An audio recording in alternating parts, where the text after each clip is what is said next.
da nossa mini aula aqui. Eu trabalho no contencioso geral, né?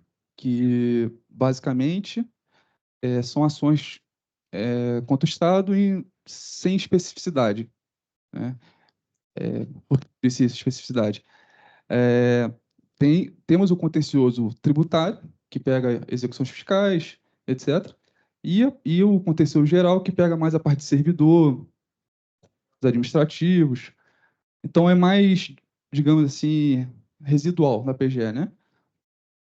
É, nessa linha, o que a gente pensou para trazer aqui para vocês são alguns tópicos que são comuns a vários setores do contencioso geral, né?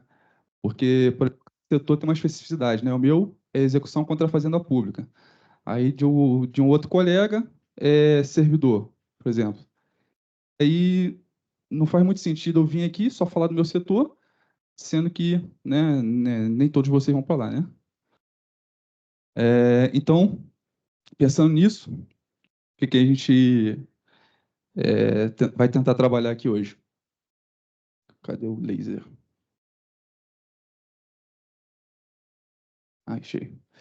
É, execução de honorários em benefício da fazenda pública, né? Quando o Estado ganha. Opa, desculpa. Quando o Estado ganha uma ação, né? É, a fixação de honorários para o Estado, e a gente precisa executar. A atualização de honorários no curso de execução, vou explicar melhor. Desconto de folha para pagamento de honorários. Execução de honorários contra a fazenda pública, né? Então, ao contrário aqui. Levantamento de depósito judicial. Fluxo administrativo para levantamento de depósito. Comprovação de pagamento de RPV, que é a requisição de pequeno valor. Vou explicar o que é. Comprovação de. Já falei. Cadastro de sequestro, restituição de excesso de sequestro, cadastro de renúncia para recebimento de crédito via RPV. Eu não sei se está dando para ler aí, no final aqui está a análise de depósito precatório. Beleza? Então vamos lá então. Execução de honorários, benefícios da Fazenda Pública. Então, os honorários advocatícios podem ser arbitrados de 4 formas, né? Sobre o valor da causa, sobre o valor da condenação ou sobre o proveito econômico obtido, que é a situação em que ocorre o acolhimento de uma impugnação numa fase de cumprimento de sentença, ou em quantia fixa.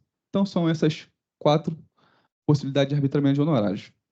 A regra geral, né, que a gente que ocorre, tem que ser observada, é que os honorários sejam fixados no mínimo em 10% e no máximo 20%, conforme esse dispositivo aqui do CPC. Mas existe uma hipótese excepcional, que é justamente a questão dos honorários fixados em quantia certa, em que o juiz pode arbitrar os honorários por equidade. Como se trata de uma norma excepcional, ela tem que ser interpretada restritivamente. Você já deve ter aprendido isso, né? Quais são as hipóteses? Diz aqui o parágrafo 8º. Nas causas em que foi inestimável ou irrisório proveito econômico, ou ainda quando o valor da causa for muito baixo, o juiz fixará o valor dos honorários por apreciação equitativa. Beleza? E aí o que foi que eu falei, né? Como esse dispositivo é excepcional, ele tem que ser aplicado só nas hipóteses estritamente previstas. Foi o que o STJ disse no tema 1076. Porque, embora se trate de uma regra excepcional, alguns juízes estavam aplicando ele,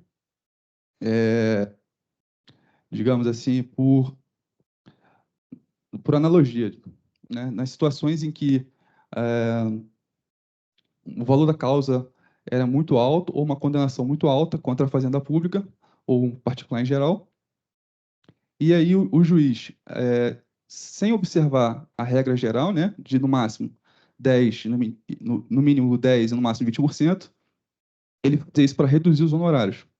Então, assim, vou botar em número para ficar mais fácil. Digamos que a condenação foi 1 milhão.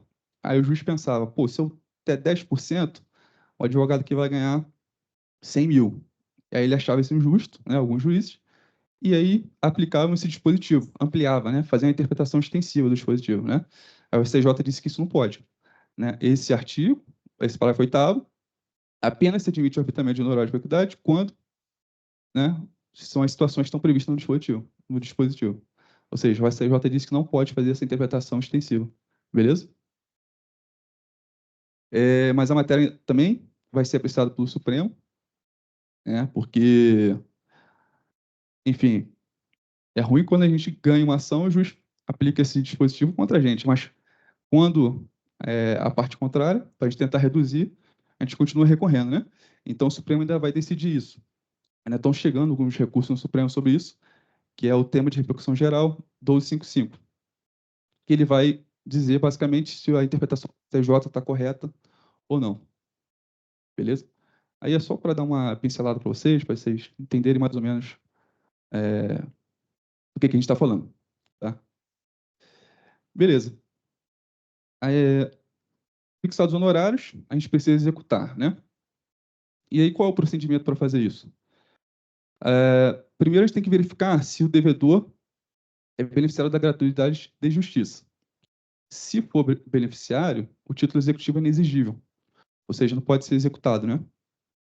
Isso está previsto nesse dispositivo, 98, parágrafo 3º.